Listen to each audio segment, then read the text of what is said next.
મને એક ભાઈ કહેતા હતા, એ મને કે સારું કે ભક્તિ કરે ને કે હેરાન ગતિ છે. મેં કીધું તો કસોટી હોનાની જ હોય ને લોઠાની હોય.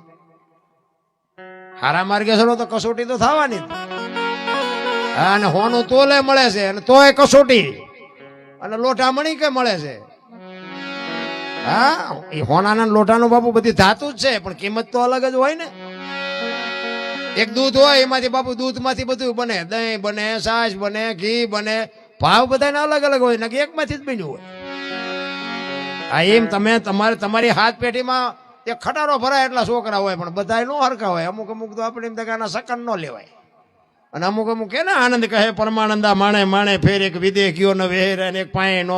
આપણે બેઠા હોય અને બીજો માણા આવે અને અહીંથી હબો હોય બધા ઊભા થઈ જાય કે ઓલો કપાતર આવ્યો, હાલો ઘરે વયા જાય, એ માણા કહેવાય. અને 1000 ઘઉં ઉપર હોય ને તો બાપુ એમ થાય કે 2 મહિનાથી હજી આવ્યો નહીં, આવે તો મજા આવે.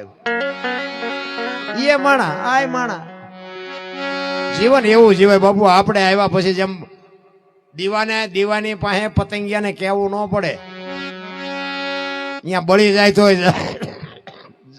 જાય જ તે, ઈ જ મજા છે.